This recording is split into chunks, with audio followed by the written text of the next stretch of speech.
censura. Uma segunda opinião.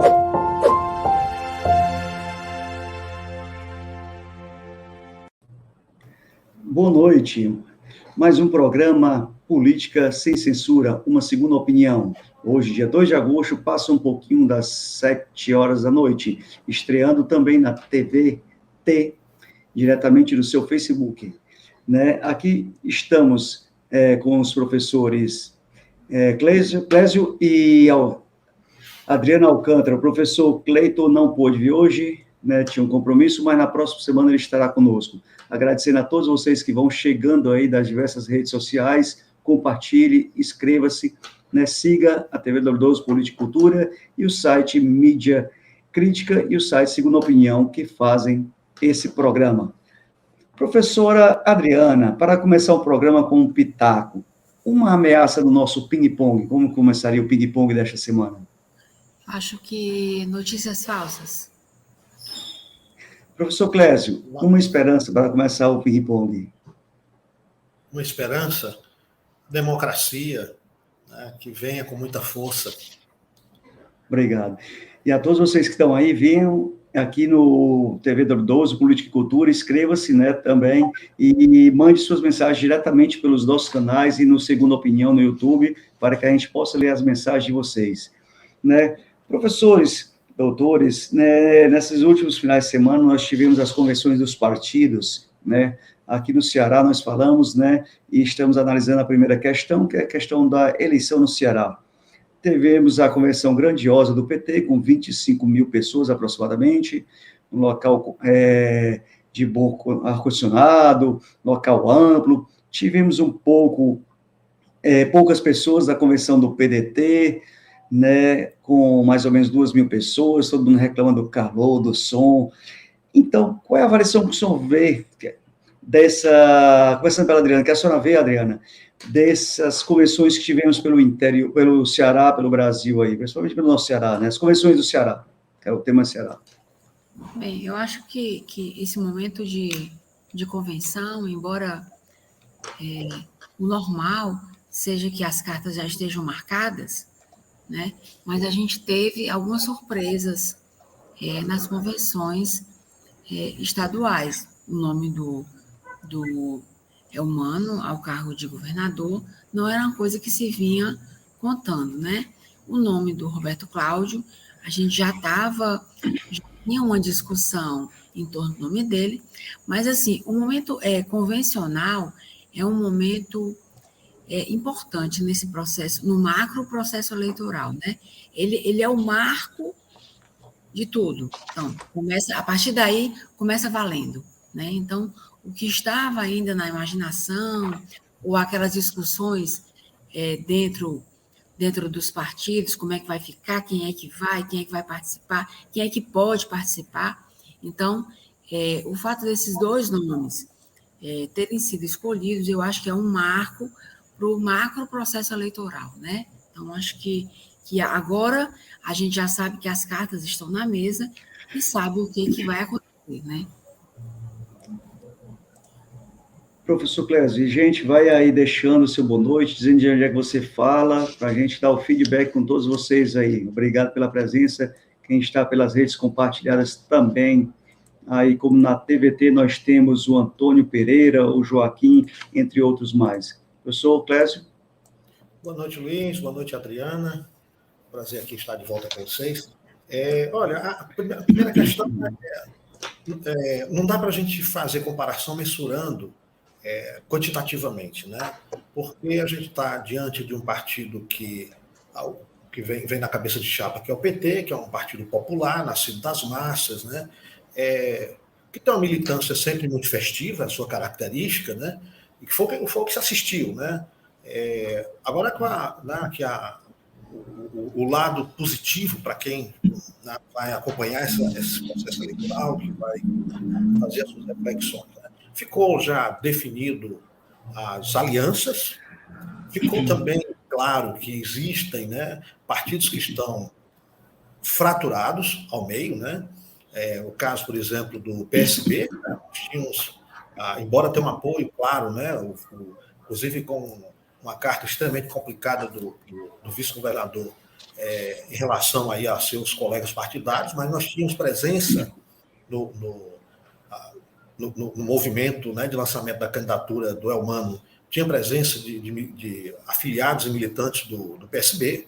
Né? Por outro lado, né, partidos de esquerda que têm o pessoal com a possibilidade de sair com um candidato ainda não está bem definido, tinha também seus militantes lá presentes.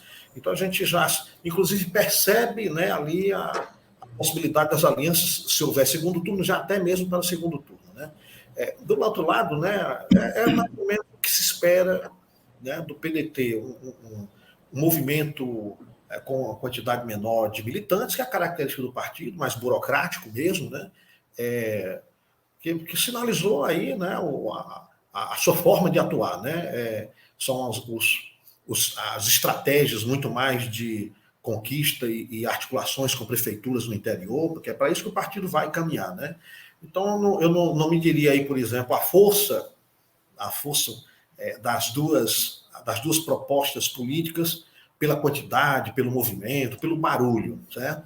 Embora, sim, sempre chama atenção, né? E aí a gente pode esquecer o carisma do Lula como, né, alguém que é capaz de arrastar muitos eleitores, né? Tem um discurso muito emotivo, né? Então, acho que o marcante foi a presença do Lula com recados para todos os lados, né? Inclusive já sinalizando até futuras articulações do governo federal, né? Ainda foi na família Ferreira Gomes, pescou lá o Cid Gomes. Cid, estamos ainda com você, né? Nós estamos juntos, né? Embora o nome do Cid não apareça nos discursos, mas, né, muitos elogios ao Cid Gomes, muitos elogios à Isolda, principalmente, né? Então, assim, foram eventos, eu acho que marcantes, né? Começamos, agora o jogo é para valer, tá? E cada um da sua característica partidária, né? Dos cabeças de chapa. Professores, o Ciro tem despejado muito ódio, xingado o Camilo, brigado até com os irmãos. Como é que vocês viram esse modo de ser dele, que está fazendo com que prefeitos e até secretários deixem o partido, né? Como é que vocês estão analisando essa modo de ser do Ciro? E dentro da convenção também, estava a presença, assessor de imprensa da governadora, dando um recado ali que ela não estava presente, mas mandava seus para estarem presentes, né? E outros mais prefeitos de quase todo o Ceará ali, um público muito grande mesmo na convenção, né? Eu acho que a convenção e esses acordos que vem acontecendo ultimamente, eles trazem para a gente, eles têm um significado de centralização. A gente viu que o PDT estadual, ele tem um chefe, né? E ele seguiu a cartilha do chefe, né? Ele se fechou, embora ele esteja agora aberto para os apoios, mas ele veio para cumprir o que estava determinado pelo Ciro, né? Então, a gente pode tirar dessas convenções a gente pode fazer algumas interpretações. Essa história da centralização do partido, né? A gente viu que veio de cima para baixo mesmo, né? Que foi imposta. E a gente viu no dia do discurso do Ciro que os irmãos não estavam lá, o Cid e o Ivo, a imprensa, inclusive, noticiou, né? Que eles não estavam lá, embora o restante da família estivesse. Então, a gente fica vendo como isso tem um simbolismo. Eu acho importante a gente, nessas análises políticas que a gente faz, ficar também tentando entender o significado dessas coisas, né? A simbologia, né? Me lembro demais do Bourdieu. Eu acho que esse simbolismo, ele está presente o tempo todo, na política principalmente, né? Verdade. Gente, a gente está tratando aqui do tema eleições no Ceará, depois a gente vai discutir sobre a questão nacional do Bolsonaro. Então, aguarde mais um pedaço aí, conheça o canal, inscreva-se nas redes sociais da TV Doidoso, do site Segunda Opinião, leia as matérias publicadas no site Segunda Opinião e no Mídia Crítica. Professor Clésio, Como o senhor vê essa questão perguntada há pouco e também a questão do papel do Tasso e do Eunício no jogo eleitoral? Depois a Adriana fala sobre essa questão também. Deixa eu voltar um pouco aqui para a questão Ciro, né? Fique à vontade. Opa. Acho que a gente tem rapidamente que falar aqui na questão Ciro, né? A política, razão e emoção muitas vezes se misturam, né?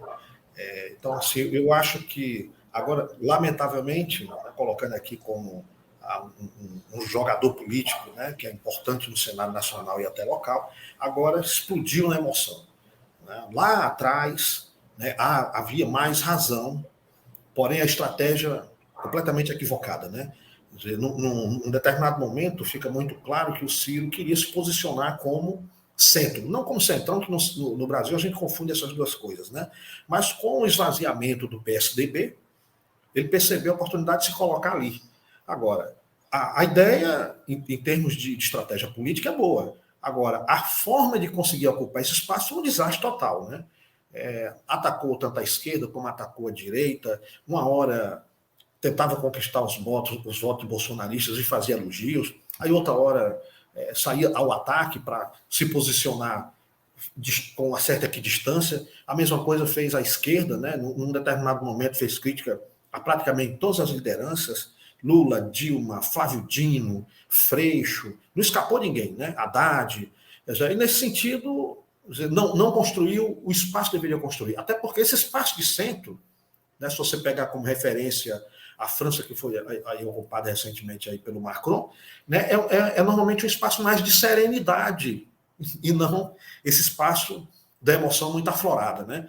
Então, nesse sentido, lá atrás, a razão foi interessante, a estratégia tinha tudo para dar certo, mas o jogo foi muito mal jogado. Né? E aí a queda, aí vem vindo queda, né? O declínio, e aí a emoção aflorou. Né?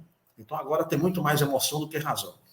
Eu aqui rapidamente passando para a discussão da participação de Tasso Gereissati e Eunício, senador Eunício, os dois senadores, né? Primeiro, a gente tem que pensar o seguinte: ninguém entra e nem faz política sem interesse. Os interesses são diversos, mas eles estão presentes. Né? Então, nós temos, em primeiro lugar, dois políticos com perspectivas futuras diferentes. O Tasso está saindo da política. O Eunício ainda está muito dentro da política e ainda pensa para ele um futuro na política. Então, isso já é algo que a gente tem que trazer para a nossa reflexão. A posição do Eunício ela é muito mais voltada para o cenário nacional do que para o local. Embora, óbvio, que esse local tem que estar dentro dos seus horizontes, né? Também não pode descartar.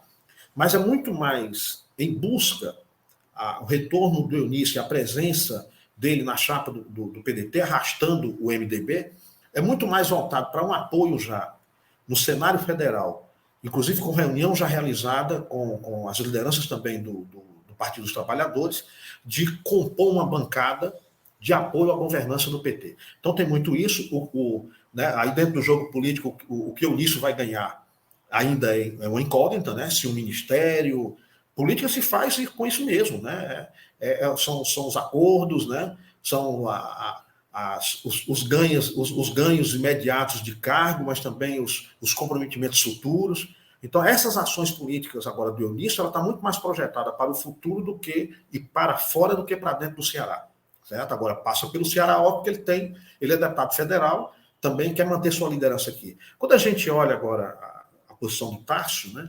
Aí o Tasso eu vejo mais para onde ele caminhou, né? Eunício se desloca para a chapa que tem na cabeça o PT. Já o Tasso Gereissati se coloca agora, né, ao retorno da aliança com Ferreira Gomes. Né? Embora acredito que vai ser uma aliança mais formal, né, não vai ter essa participação em palanque, talvez aqui e ali um pronunciamento em TV, rádio, alguma coisa dessa natureza. Né? Já anunciou claramente que está de saída, né, da política, que não busca mais cargo. Agora, há um interesse, e a gente percebe claramente, um interesse de classe. A governança do PDT, né, e aqui olhando para a Prefeitura de Fortaleza, ela foi uma governança que gera acumulação de capital. E acumulação de capital alto. Basta ver a obra da Beira-Mar e o impacto disso para o turismo, né, e para a acumulação de capital. Então, nesse sentido, a gente não pode esquecer que a gente está diante de dois senadores que são empresários e políticos, sendo que agora o Tasso Gereissati vai se voltar muito mais para o seu lado empresarial ainda do que para o lado político. E aí, nesse sentido, a aliança com os Ferreira Gomes é muito mais salutar, muito mais positivo no plano econômico. Eu não estou... Adriano, o que você acha da questão do Tasso Eunício no jogo eleitoral? E o Oswaldo completa, é paixão que move ou é interesse que move os dois? Pois é, eu concordo também com o professor Clésio. Eu acho que tem mais de interesse do que de paixão, diante do que a gente está vivendo, né? Porque a gente tem dois nomes que têm muito capital político, né? E que podem trazer simpatizantes para ambos os lados. Então, o Tasso apoiando hoje a candidatura de Roberto Cláudio, ele traz o PSDB, traz o Cidadania, né? Porque eles fizeram então a federação está feita. Então, é possível que o Cidadania venha. E aí é interessante, quando a gente pensa no apoio, é exatamente essa história do interesse, né? Quando você apoia, você está apostando que aquele nome vai ganhar. E se ele ganhar, já que você apoiou, você vai ter pastas, você vai ter secretarias, e fazer parte da administração do Estado do Ceará é uma moeda, um papel importantíssimo, né? Então, eu acho que os dois nomes, eles têm muito a trazer. Por outro lado, o Eunício vindo com o MDB para apoiar a outra candidatura também é um nome, a gente viu, eu estava vendo hoje da convenção do PT, e vi o Eunício lá, né? Batendo palmas e apoiando e fazendo o Lzinho, né? Então ele comprou, né? Ele apostou, né? E aí ele tá acreditando. É claro que ele vai ter um retorno, né? Óbvio.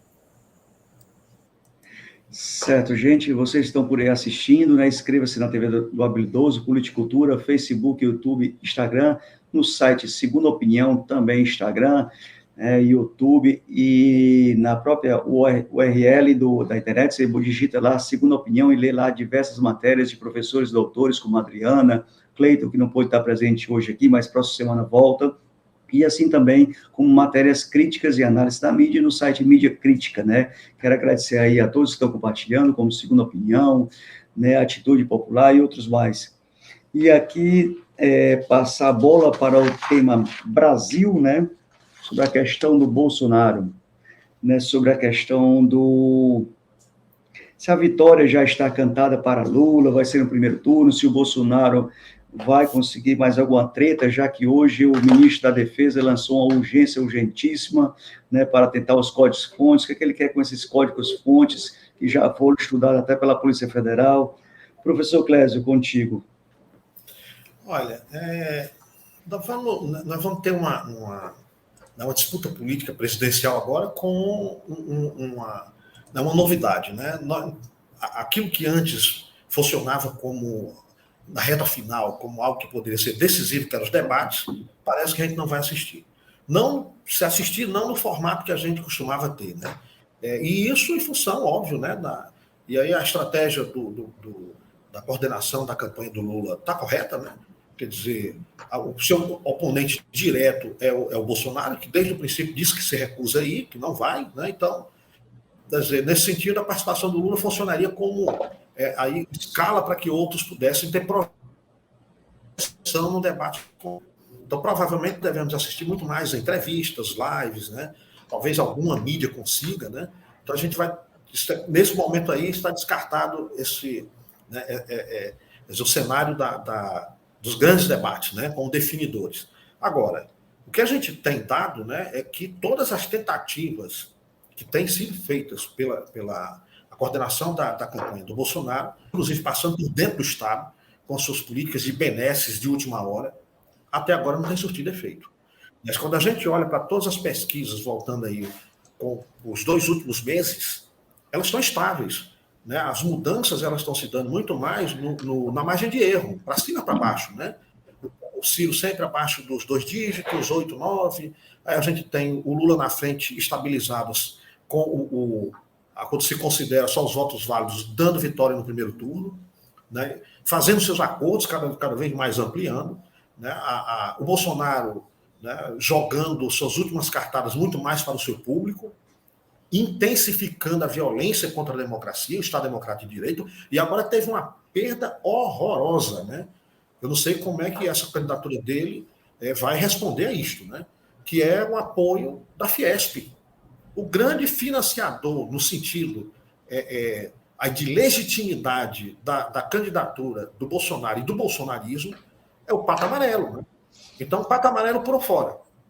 O Pato Amarelo agora naufragou, né? E aí, agora, como fica esse grande apoio que arrastava? E é interessante a gente perceber o seguinte, não é que a Fiesp, os seus líderes, tenham votos, é 1% de riqueza do país, né? No máximo, aí, alguns que caem um pouco, chegam naquela base dos 5%. Porém, arrasta os votos da classe média, né? Essa classe média aí de gerentes, diretores, pequenos negociantes, acompanharam a Fiesp, né? E aí os líderes empresariais agora pulam fora e indiretamente apoiam o Lula, quando combate toda a estratégia colocada aí defendendo, inclusive, a legitimidade das urnas eletrônicas, fazendo defesa do Estado Democrático de Direito, né? Então, a tendência é, se não permanecer do jeito que está, que haja, né, uma folga maior para o Lula, sempre considerando também a possibilidade que, na reta final, haja aí alguns votos do Ciro Gomes que se desloquem, né? Aí talvez desiludido com a possibilidade real e concreta do Ciro não chegar ao segundo turno, se deslocar para aí mais à esquerda e o Lula ter uma vitória no primeiro turno, né? Eu acho que esse é o cenário que a gente tem até então. Concorda, professor Adriano? Concordo com tudo. Acho que esse cenário é o que nós temos mesmo, né? Agora, o que me preocupa lembrando o programa da semana passada, repetindo o que o professor Cleiton falou, o que me preocupa é esse momento destinado à transição, né? Mas, assim, a gente também pensa no dia, né? O dia D, né? O dia da eleição. O que vai acontecer, né? Os resultados são incertos, né? A gente não sabe o que vai acontecer. Como é que a gente vai amanhecer no dia seguinte? Como é que o país vai amanhecer?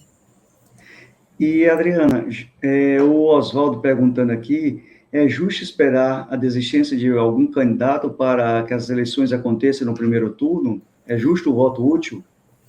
Eu acho que isso é impensado. Não acredito Mesmo diante da situação emergencial que a gente tem no país, que um golpe pode acontecer, e sendo no primeiro turno, a teoria diria que é mais difícil ele querer contestar as eleições do primeiro turno, que vai ter que contestar deputados, senadores e governadores, e no segundo turno seria mais fácil ele contestar e tentar fortificar o que ele tenta e sonha dar o seu golpe? Eu não trabalho com essa possibilidade, não.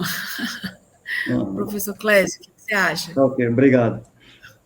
Olha, é sempre o ideal, né, que a gente tenha no plano ideal de normalidade democrática, né, sem ameaça fascista, que a gente tenha segundo turno, né, porque você fortalece as bandeiras de luta, você fortalece os compromissos, né, as relações com os interesses da população, elas vão se afinando, né? Então, assim, no plano ideal democrático, com forças concorrendo dentro da normalidade, é o melhor.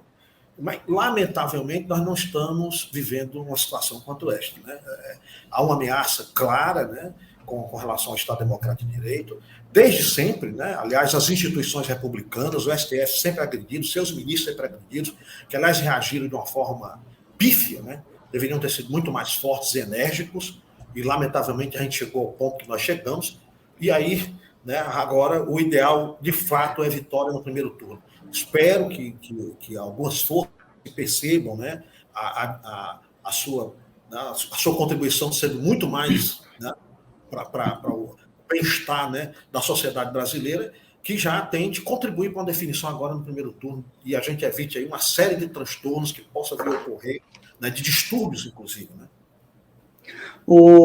Professora, o PSDB hoje, rapidamente, que a gente está chegando ao final do programa, agradecendo a todos e a todas que estão assistindo, comentem à vontade, né, aqui na TV W12, Politicultura, Facebook, YouTube, e no site Segunda Opinião YouTube, né, e conheça esses canais com lives semanais, né. Amanhã teremos outras com o professor e cientista político, né, Filomeno, aqui do Ceará.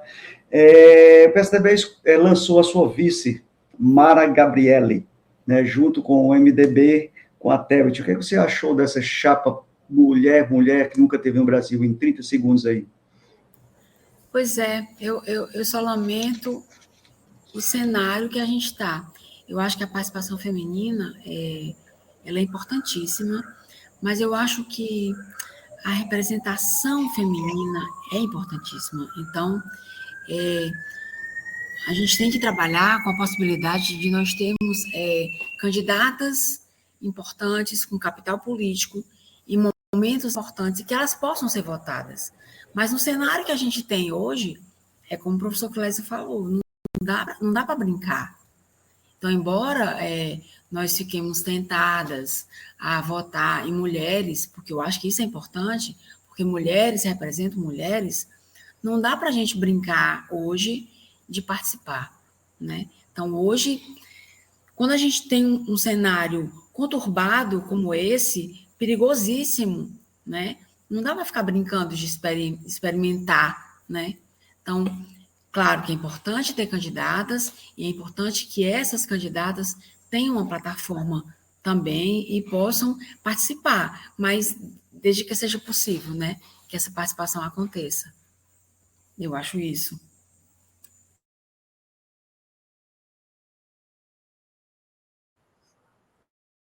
Professor Clésio, rapidamente, sua análise sobre esse ponto.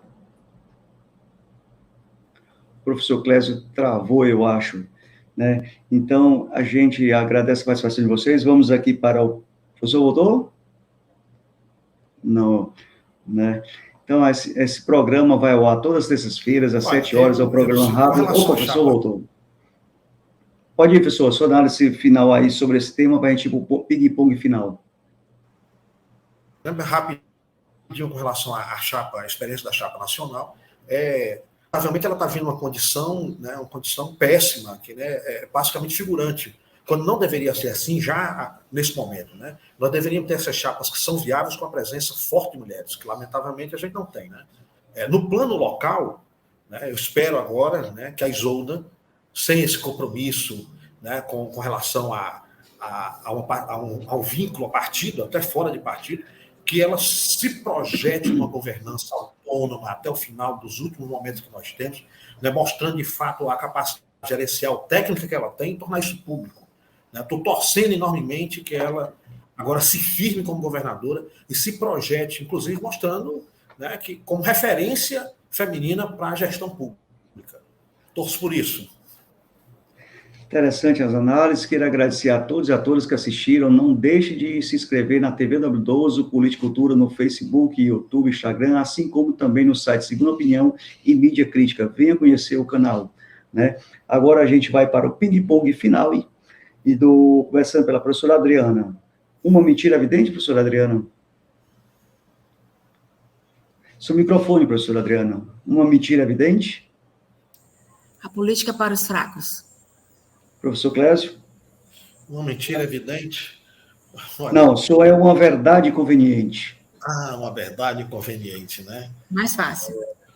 Uma verdade conveniente é que nós temos uma ameaça à democracia com essa guerra às urnas eletrônicas.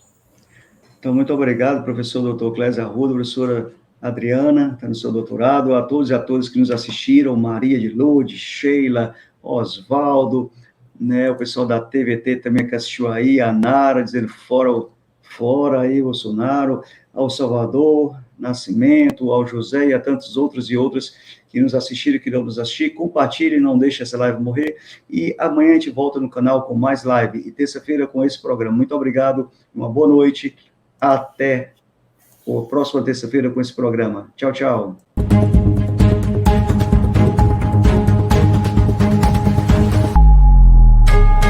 Política sem censura. Uma segunda opinião.